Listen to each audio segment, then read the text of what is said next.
They say the underworld is ruled by money, fear, and blood. But for Vincenzo Bianchi, the undisputed king of New York's shadow economy, his empire bowed to a woman who defied every mold. She was full-figured, fiercely independent, and completely unimpressed. He claimed her once, then buried everyone who dared look her way. The rain in Manhattan fell in heavy, unforgiving sheets, turning the neon signs of the East Village into blurred streaks of crimson and gold. Inside the warmth of Veniero's Pasticceria on 11th Street, the air was thick with the scent of toasted almonds, espresso, and warm vanilla. Audrey Brooke stood behind the heavy, antique glass display, her hands moving with practiced rhythm as she boxed half a dozen sfogliatelle for a late-night customer. Audrey was a woman of substance. At a size 20, she was soft curves, plush thighs, and carried a quiet, grounded confidence. In a city obsessed with sharp angles and calorie counting, Audrey was a testament to indulgence and reality. She wore her thick auburn hair piled into a messy bun, a white apron dusted with powdered sugar tied securely around her waist.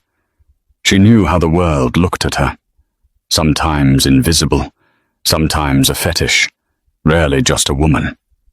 But in her bakery, she was the queen of her domain, until the king of the streets walked in. The brass bell above the door chimed frantically, cut short by the heavy thud of a man being thrown against the glass. Audrey looked up, her breath catching. 3 men entered. 2 were built like brick walls, their eyes scanning the bakery with feral intensity.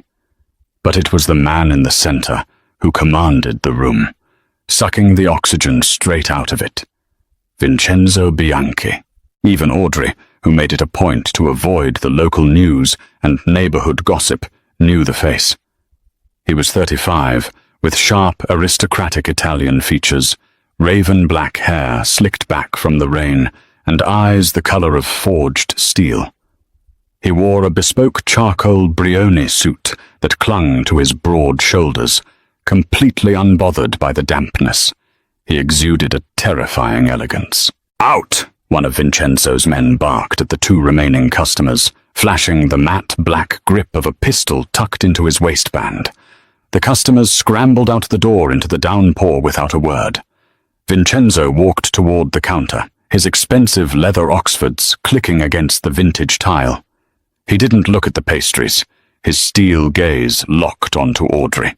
"Mr. Rossi," Vincenzo said, his voice a low, gravelly baritone that vibrated in Audrey's chest. "I hear he's out of town. Who are you?" "I'm the manager," Audrey said.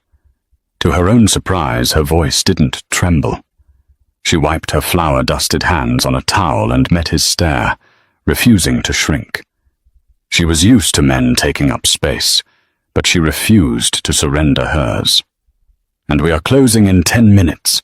Whatever business you have with my uncle, it can wait until he returns." A faint, dangerous smirk played on Vincenzo's lips. He leaned against the glass, his eyes dragging down her figure, taking in the fullness of her breasts beneath her plain white blouse, the soft curve of her hips. It wasn't the mocking glance she was used to from men in finance districts, nor was it casual. It was heavy, deliberate, and entirely consuming. "Is that right?" Vincenzo murmured, glancing at the gold Patek Philippe Nautilus on his wrist. Before he could say another word, the front window of the bakery shattered. The deafening roar of automatic gunfire erupted from a black SUV rolling past the storefront. Glass exploded inward like lethal confetti. The display cases shattered, sending clouds of powdered sugar and pulverized cannoli shells into the air. "Down!" Vincenzo roared. Audrey froze for a fraction of a second, but survival instinct kicked in. Instead of screaming, she grabbed Vincenzo by the lapels of his ruined suit and yanked him backward with surprising strength, pulling him down behind the massive, reinforced marble counter, just as a spray of bullets chewed through the spot where he had been standing. His 2 bodyguards returned fire, the deafening pops of their handguns echoing in the confined space. But the SUV had already sped off, leaving behind a haze of cordite and destruction. Behind the counter, Audrey lay on her back, her heart hammering against her ribs like a trapped bird. Vincenzo was pressed against her, his heavy, muscular frame pinning her to the floor. The smell of expensive tobacco, rain, and danger enveloped her. He pushed himself up slightly on his forearms, looking down at her. Audrey braced herself for him to move, to shout orders, to do whatever Mafia bosses did when they were almost assassinated. Instead, he just stared at her. His gaze roamed over her flushed cheeks, her wide hazel eyes, and the rapid rise and fall of her chest. She had pulled a 200-pound man to the floor without hesitation. She hadn't screamed. She was soft, warm, and breathtakingly brave. Vincenzo reached out, his thumb gently wiping a smudge of flour from her cheek. The touch was impossibly tender for a man with blood on his cuffs. "You saved my life," he whispered, the chaos around them seemingly fading into background noise.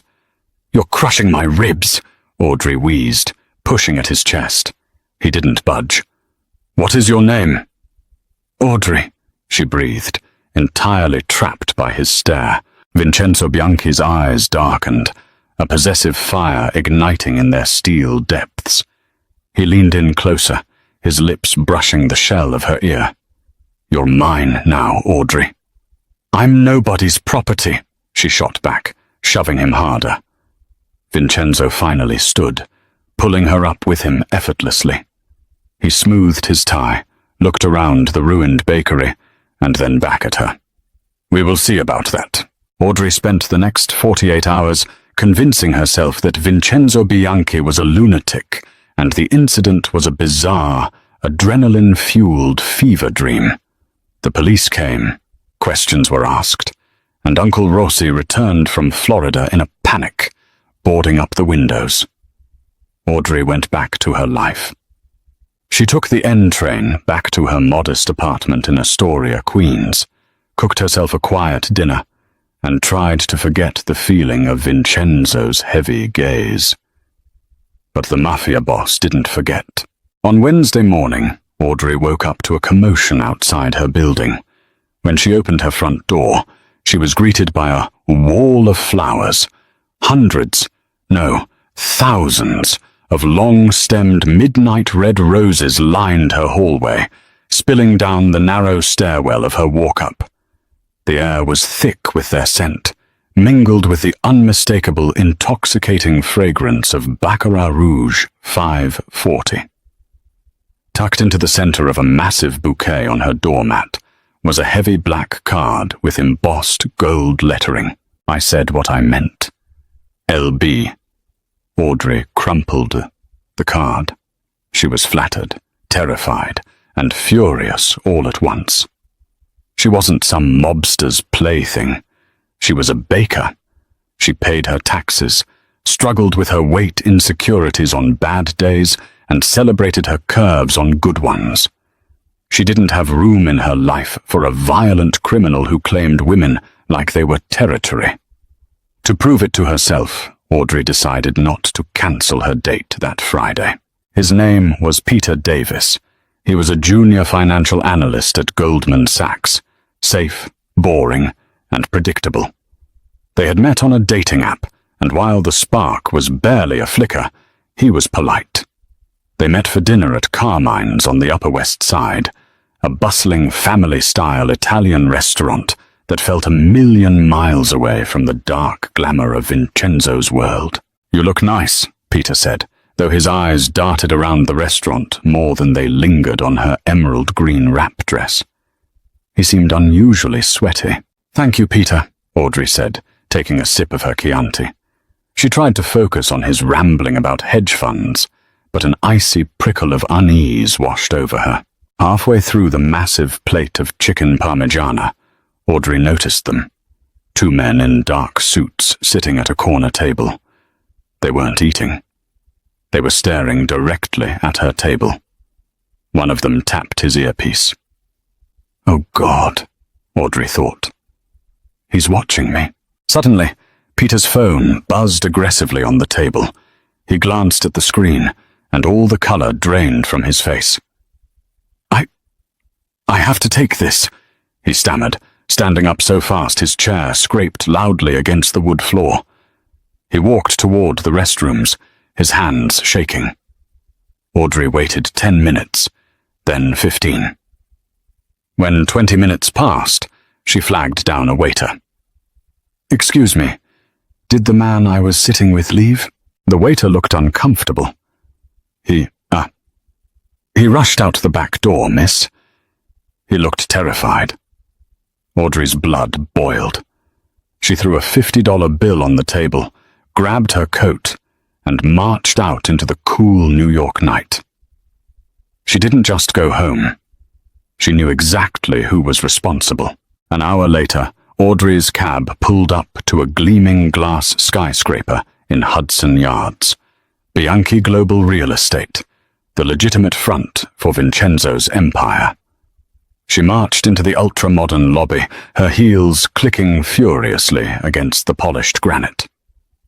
"I need to see Vincenzo Bianchi," she demanded at the security desk. The towering guard frowned. "Do you have an appointment, miss?" "Tell him Audrey is here, and if he doesn't come down right now, I'm going to start breaking things." The guard smirked, but tapped his earpiece.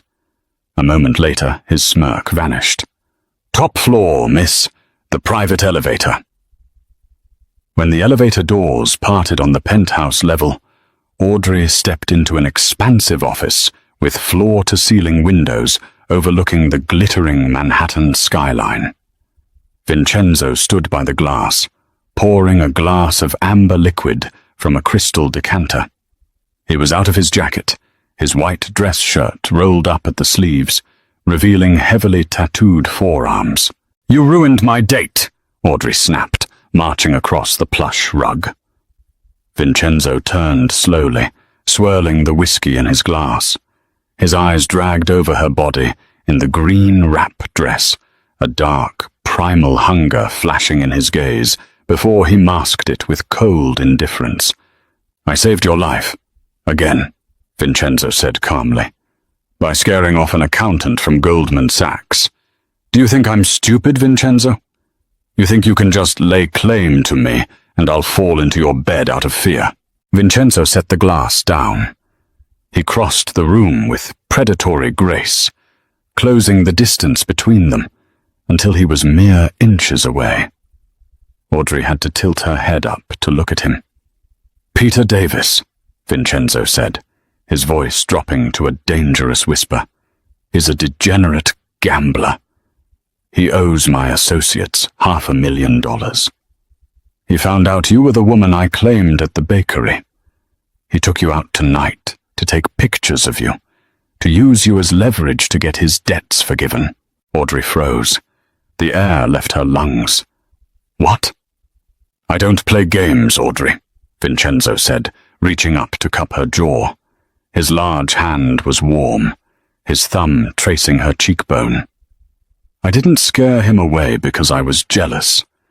I scared him away because if he had tried to lay a hand on you to save his own skin, I would have had to skin him alive in an alleyway, and I didn't want to ruin your dinner."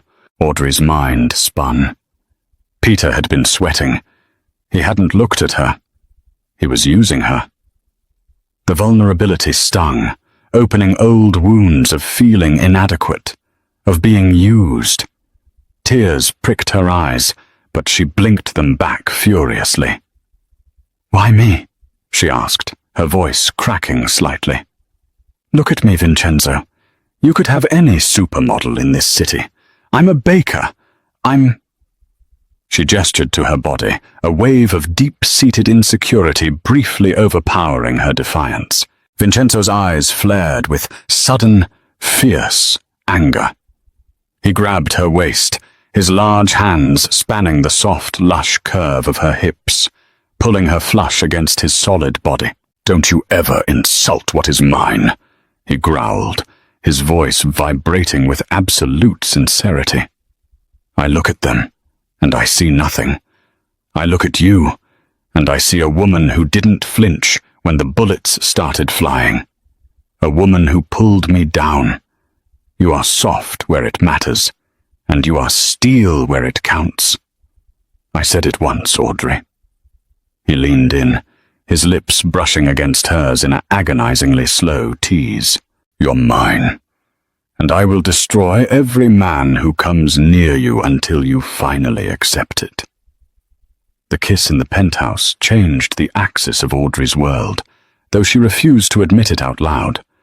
Over the next 3 weeks, Vincenzo Bianchi did not crowd her, but he was unequivocally there. Every morning, a sleek black Aston Martin was parked across the street from Veniero's pasticceria. Vincenzo never came inside during the morning rush, but a fresh espresso and a single red rose were always waiting on the counter when Audrey unlocked the doors. He was a silent, lethal guardian angel who wore Tom Ford and controlled the New York waterfront. Audrey's business boomed. Suppliers who had previously gouged her uncle suddenly offered them wholesale prices with trembling smiles. The neighborhood felt safer. The usual petty theft evaporated. But Audrey was still fighting her own internal war. A part of her waited for the punchline. She was a thick, soft baker from Queens. Men like Vincenzo, billionaire kingpins with cover model jawlines, didn't fall in love with women like her. They conquered, they used, and they discarded. Her insecurities were dragged into the glaring light on a crisp Tuesday afternoon when the brass bell chimed and a ghost walked through the door. Felix Hayes. Audrey nearly dropped a tray of cannoli.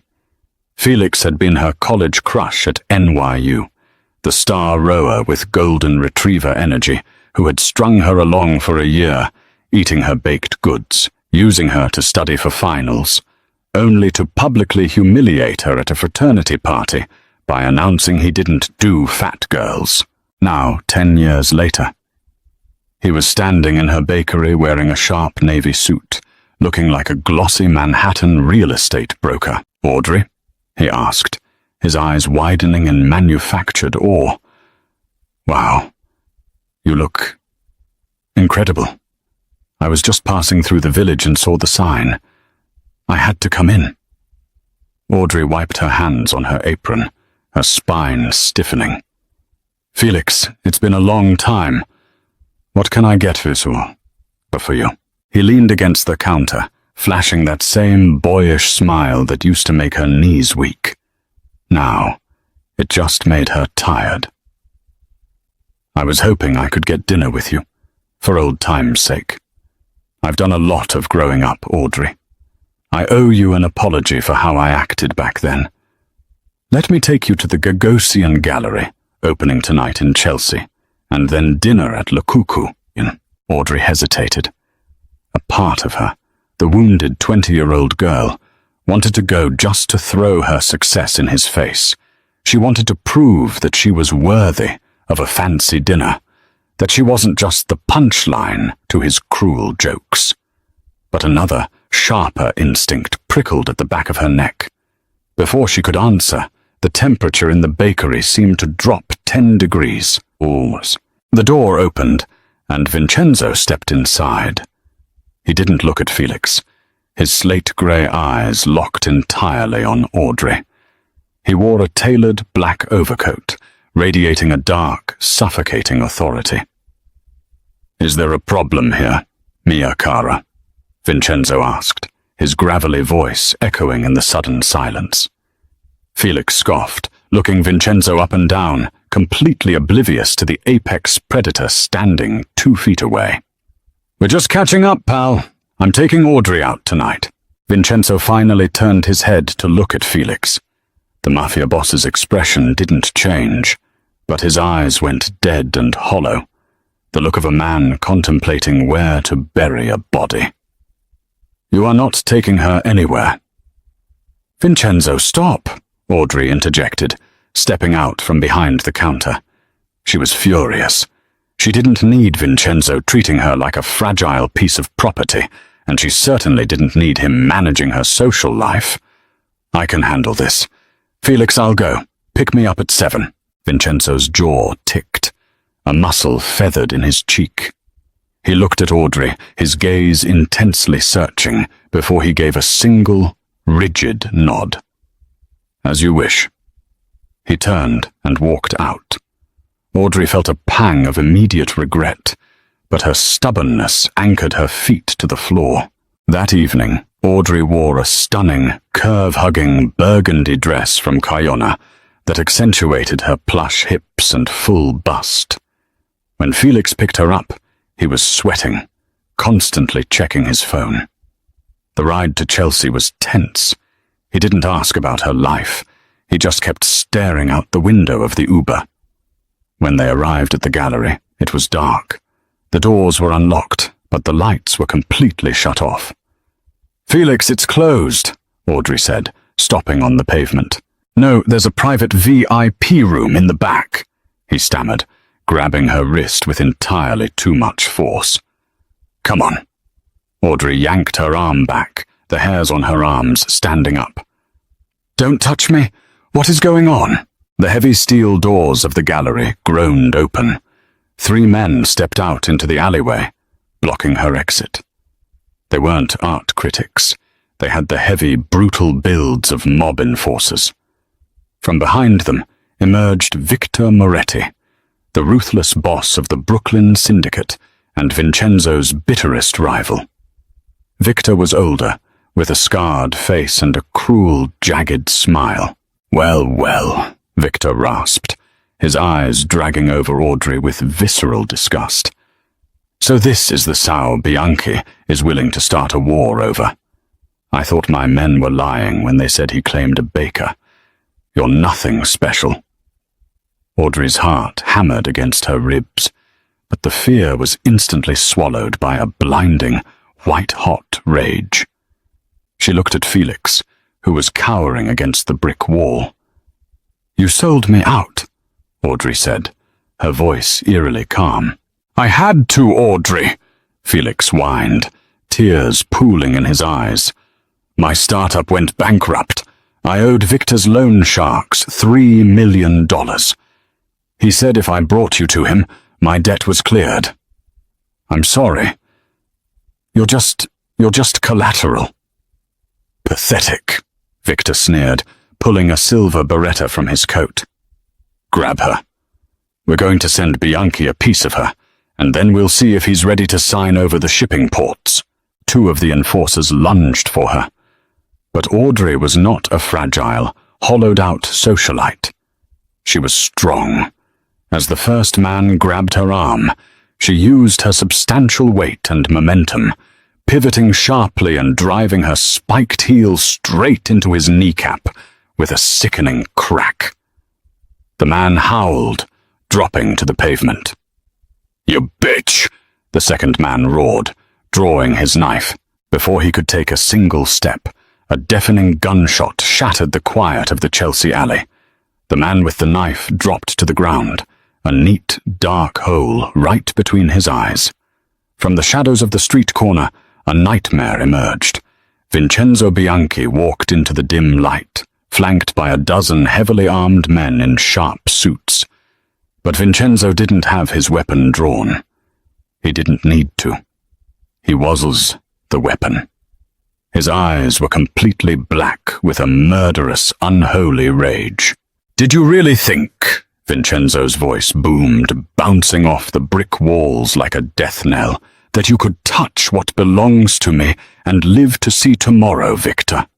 Victor panicked, raising his gun toward Audrey, but Vincenzo's men unleashed a synchronized, deafening volley of suppressed gunfire. Victor's remaining enforcer was cut down instantly. Victor managed to fire one wild shot before a bullet shattered his shoulder, sending him spinning to the concrete, screaming in agony. The alley fell dead silent, save for the echoing drips of rain and Victor's pathetic groans. Vincenzo didn't look at Victor. He walked straight past the bleeding mobster, his long strides eating up the distance until he reached Audrey. His massive hands framed her face, his thumbs frantically mapping her features, searching for any sign of injury. "Did they hurt you?" he demanded, his voice thick with a raw, desperate emotion that stripped away all his polished armor. "Audrey, look at me. Did he touch you?" "I'm okay," she gasped, her hands coming up to grip his wrists. "Vincenzo, I'm okay." He let out a jagged breath, pulling her into his chest. He held her so tightly she could feel the heavy, frantic thud of his heart. In that moment, surrounded by blood and the ruthless reality of his world, Audrey realized the truth. He wasn't fetishizing her. He wasn't playing a game. He worshipped her. He would burn Manhattan to the ground to keep her warm. Vincenzo turned, keeping Audrey tucked safely behind his broad frame.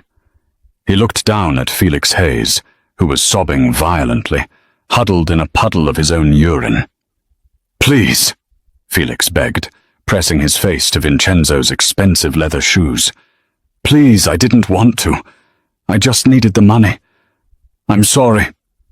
Vincenzo reached into his coat and slowly withdrew a suppressed handgun. He aimed it down at Felix's head. "Vincenzo, wait," Audrey said. Vincenzo's finger paused on the trigger. He didn't lower the gun, but he turned his head slightly to listen to her. The absolute deference he showed her, a ruthless crime boss pausing an execution at a single word from her, made the surviving men in the alley avert their eyes in respect. Audrey stepped out from behind Vincenzo. She looked down at Felix, the man who had made her hate her body, the man who had made her feel unlovable, and the man who had just traded her life for money.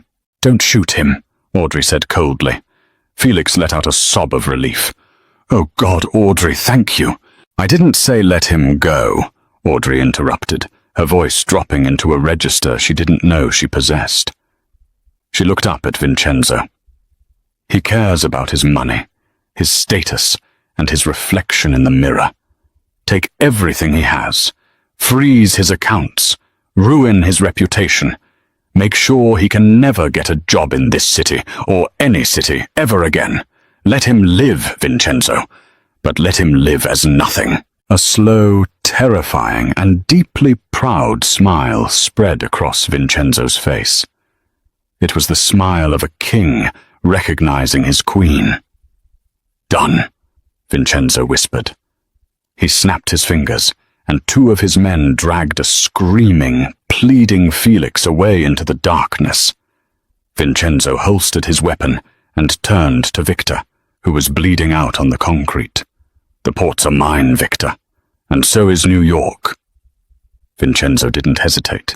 He fired a single shot, ending his rival's reign permanently. "Take us home," Vincenzo ordered his men. An hour later, they were back in the sprawling, luxurious silence of his penthouse. The adrenaline had worn off, leaving Audrey shaking slightly. Vincenzo poured her a glass of vintage Macallan, his hands remarkably steady. He handed her the glass, but instead of walking away, he dropped to his knees right in front of her. Audrey's breath hitched. A billionaire, a don, a killer, kneeling at the feet of a baker from Queens. Vincenzo reached out, his large hands resting on the lush, soft curve of her thighs through the burgundy fabric of her dress. He didn't look at her with lust. He looked at her with pure reverence. "I have spent my entire life in the dark, Audrey," Vincenzo said softly, his thumbs tracing circles on her hips. "I have fought for power, for survival, for territory. But none of it meant anything until I saw you pull me down behind that counter. You are the bravest, most beautiful creature I have ever seen." Audrey swallowed hard, the last of her walls crumbling into dust. I'm not built like the women in your world, Vincenzo. I'm soft. I'm heavy. You are a goddess, he interrupted fiercely, pressing a kiss to the softness of her stomach, right through the silk of her dress. Every curve, every inch of you. I don't want sharp edges. I want a woman who fills my hands, who grounds me to the earth, who has the strength to stand beside a monster and tell him when to hold his fire. He looked up at her, his steel eyes blazing with absolute devotion. You are my queen, Audrey, and I will spend the rest of my life proving it to you. So tell me, are you mine? Audrey looked down at the man who had destroyed 2 men tonight, just to ensure she was safe. She looked at the blood on his cuffs and the love in his eyes.